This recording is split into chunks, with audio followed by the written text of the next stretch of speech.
बिस्मिल्लाहिर्रहमानिर्रहीम। बहुत शुक्रिया।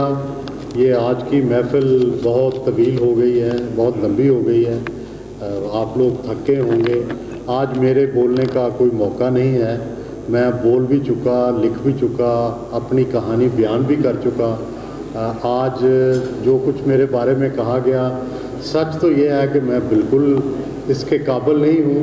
ये सब लोगों का हुस्न ज़न है, मोहब्बत है, और ये भी मैं समझता हूँ कि ये दोस्तों का मेरे पे कर्ज़ है कि वो इतनी मोहब्बत करते हैं, इतना करते हैं। मैं जब अपने आप को देखता हूँ तो मुझ में ये खसूसियात, ये चीज़ें नज़र नहीं आती, लेकिन सिर्फ़ एक बात है कि मैंने अपने आप से ये अहद किया हुआ है कि आपने जो सच समझना है उसके साथ रहना है, और चाहे उसके लिए आप जितना भी बोल सकें, जितना भी कर सकें, उस सच के साथ निभाएं।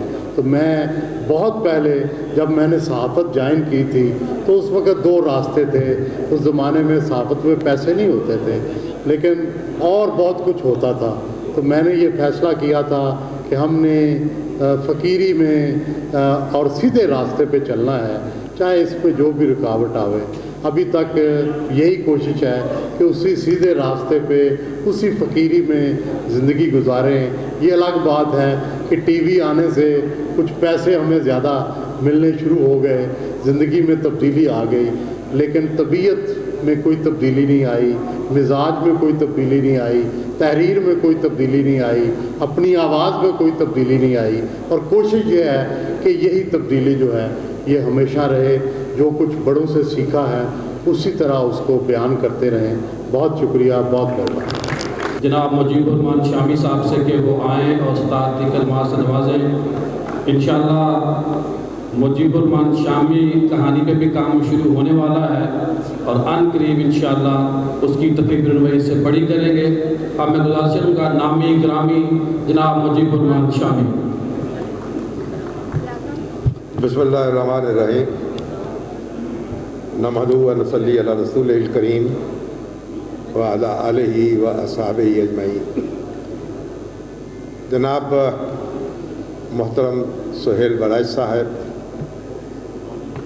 जनाब एतनाज़ हसन साहब, जनाब पीर ज़ियाउल हक नक्शबंदी साहब और साहिबान स्टेज और ख़वातीन व हज़रात, वक्त बहुत हो चुका है। ये सुहेल बराइच कहानी जो है, अब ये पीर ज़ियाउल हक नक्शबंदी को इसका ज़िम्मेदार करार दिया जाए या सुहेल बराइच साहब को करार दिया जाए। अब ये दो शख्सियात हैं जिन्होंने एक किताब मुरत्तब की है। तो मैं पीर ज़ियाउल हक नक्शबंदी साहब को भी खराज तहसीन पेश करता हूँ, उनका शुक्रिया अदा करता हूँ कि उनकी वजह से, उनकी मेहनत से, उनकी हिम्मत से हमें सुहेल बराइच साहब जो हैं उनसे बहुत अच्छी तरह मुलाकात का मौका मिला। ये उनकी खुदनविश्त भी है और एक स्वाने हयात भी है। सुहेल बराइच मेरे पसंदीदा तरीन साथियों में से हैं। मैं उन पर रश्क करता हूँ, उनके लिए हर वक्त दुआ करता हूँ और उनकी तरह उनसे सीखने की कोशिश करता हूँ। देखिए, बात बहुत हो चुकी है, गुफ्तगू हो चुकी, लोग अपने अपने तासुरात बयान कर चुके।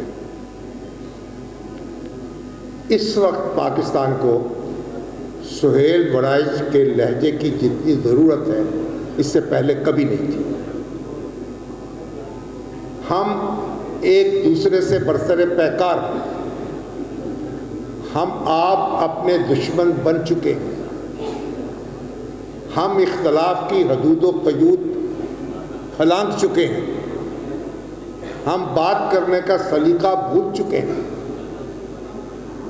ایسے میں سہیل وڑائچ کا لہجہ، ان کا انداز، ان سے آپ اختلاف کر سکتے ہیں، آپ کو حق حاصل ہے، اس بات سے اختلاف نہیں کر سکتے کہ وہ دلوں کو جوڑتے ہیں اور وہ ایک پل ہیں پاکستان کے مختلف مکاتب فکر کے درمیان، اور وہ سچے پاکستانی، اور میں ہمارے جو میڈیا کے لوگ ہیں ان کے لیے وہ ایک رول ماڈل ہیں۔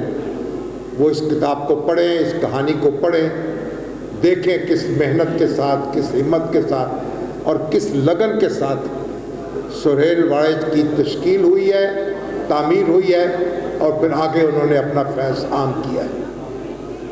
اور ایک سوال جو ضیاء الحق نقشبندی صاحب نے پوچھا کہ آپ کا آئیڈیل کون ہے، آپ کس سے متاثر ہیں، تو انہوں نے ایک ایسی بات کی جس پہ سب باتیں ختم ہو جاتی ہیں۔ ان کے آئیڈیل تو صرف رسول اللہ صلی اللہ علیہ وسلم کی ذات ہے۔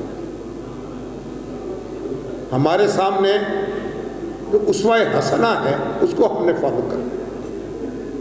ہم کس طرح سوچیں، دائیں سے سوچیں، بائیں سے سوچیں، کسی ایک جماعت کے ساتھ ہوں، کسی دوسری جماعت کے ساتھ ہوں، لیکن یہ نہ بھولیں کہ ہمارے قائد حقیقی جو ہیں وہ رسول اللہ صلی اللہ علیہ وسلم ہیں، ہمیں ان کو فالو کرنا ہے۔